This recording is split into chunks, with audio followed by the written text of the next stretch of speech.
Hey guys, welcome back to the channel.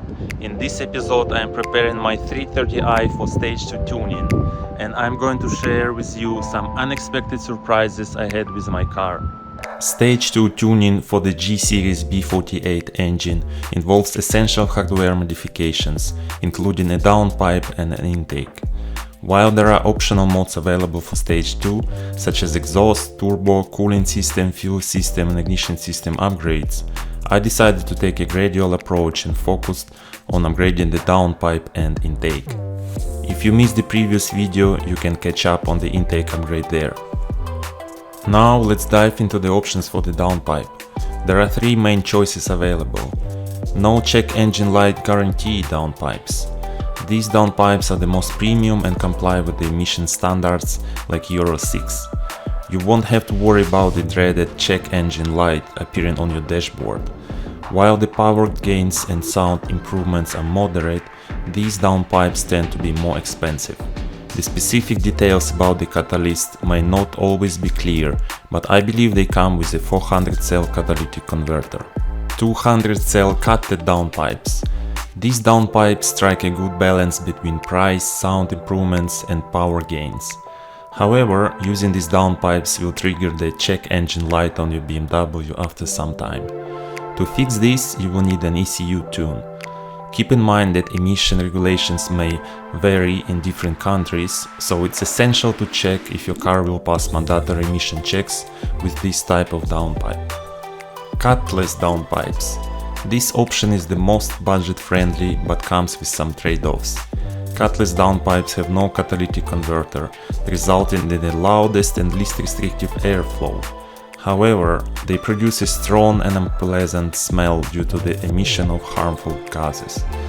Moreover, passing emission checks in most countries worldwide becomes a challenge with cutless downpipes. Additionally, your Swedish girlfriend may not be thrilled about the smell and emissions either. Considering all these factors, I chose the 200 cell downpipe from DCE Parts, a reputable European manufacturer of tuning parts. The installation was carried out by a professional mechanic, although unfortunately I don't have a video of the process. Here are some sound clips where you can compare the sound before and after the installation.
I was really happy with my new downpipe, the improved sound and throttle response, and I was driving someday and I heard really loud bang, and I was like, oh my god, have I blown up my engine? Immediately after, I got a limited performance mode warning and my car lost power. I was lucky and I could continue to drive. Without wasting any time, I took my car to a workshop to diagnose the issue. Upon reading the error codes from the ECU, they found two significant problems: OPF pressure sensor hose line leaking and ignition cylinder 4 burn time out of tolerance. Thankfully, the mechanics were able to identify the issues, but unfortunately they couldn't fix them that day. As for ignition on the cylinder 4, I was not sure about the root cause. Usually ignition issues are related to either spark plugs or ignition coils. And since I've changed the spark plugs recently in order to prepare for stage 2, I had no other option but to order new ignition coils and hope it will fix the problem.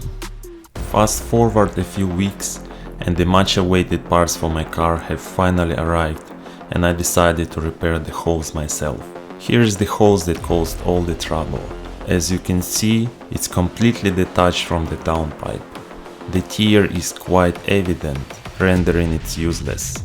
Replacing it involves accessing the OPF sensor, located right here. To do this, I simply popped off the engine cover and unscrewed a small bolt. Now, removing the old hose required a bit of effort and both hands, as it was tightly fixed to the sensor. Take a look at the old and new hoses side by side. They look almost identical. You can also find the part number displayed on the screen for reference. With the new hose in hand, I securely attached it to the downpipe, making sure everything was properly aligned. Now the hose is attached to the downpipe and I just need to put back the bolt and the engine cover. The whole installation process took surprisingly little time. I must say there is a sense of accomplishment in being able to fix this issue on my own, and it also saved me some money on professional labor costs. If you are going to tune your car, I highly recommend you to buy OBD2 adapter so you can read error codes and understand what's going on with your car. Back to my ignition issue. As mentioned earlier, I had recently replaced the spark plugs at a friend's workshop. However, when the new ignition coils arrived, I decided to inspect the old spark plugs out of curiosity. To my surprise, I found something unexpected. The old spark plugs came from an official BMW service and they were replaced according to my service plan a while ago. 3 of the spark plugs were manufactured by Champion, while the remaining one was from NGK.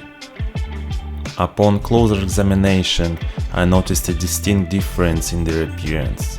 Particularly, the washer on the NGK plug looked remarkably cleaner, while the washers on the other spark plugs had a brownish coloration. Let me know guys in the comments below, what do you think about this situation? As of now, I have these upgraded NGK spark plugs with a gap set to 0.55 mm. Tomorrow, ignition coils will be replaced and engine oil will be changed. Hopefully my ignition problems will be solved. And it worked! I'm driving my car again and error codes are not coming back. We are almost ready for tuning. There is just one little thing left. Today we are removing race chip to prepare for stage 2 tuning, and hopefully that will be a simple operation. I'm going to show you how to do it. Here we can find 3 wires from race chip that intercept sensors. So what I need to do now is to remove those wires. So hopefully that will be easy. Like this. There are some small locks here. So with this sensor it was a bit of trouble. I just need to, there is a little lock here and you can use a screwdriver to help you from this side. Then push it a bit and then it goes off. So now this is the sensor from the engine. I just put it back. Make sure it clicks so it's locked, and also make sure this little lock, we push it down, it clicks again. Now it's secured. Second sensor, I'm not really sure which one is this, what is it called, but it's similar procedure. Here is a little lock, need to unlock it, push it a bit, take it off. Same here, small lock, maybe I need screwdriver, unlock it, yes, and now same procedure, put it back. Here, by the way, you can see there is a mark, so there is only one way to put it back. It's impossible to make a mistake. Again, we click it and click this small lock. It's secured. Alright, one more sensor here.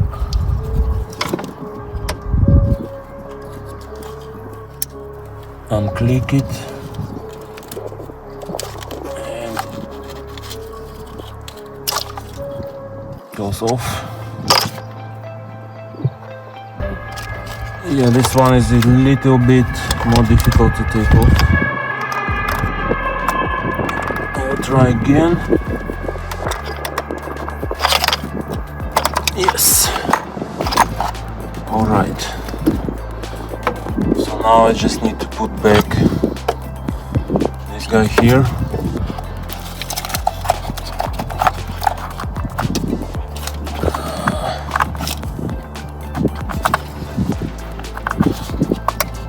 One click and the lock, second click. So now we can remove the race chip.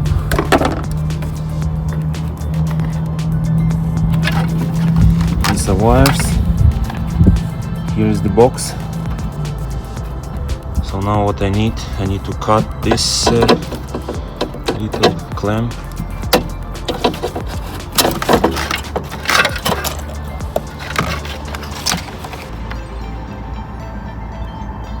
GTS black.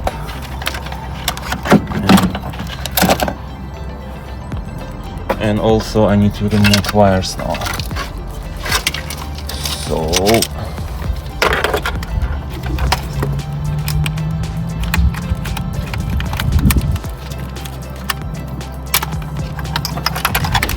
like this.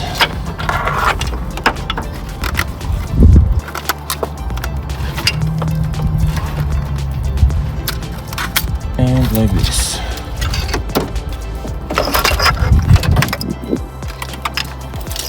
And now race chip is off. And we are ready for stage 2. If you enjoyed watching this video, please hit like and subscribe button. It really helps. And in the next episode I will finally tune my car to stage 2.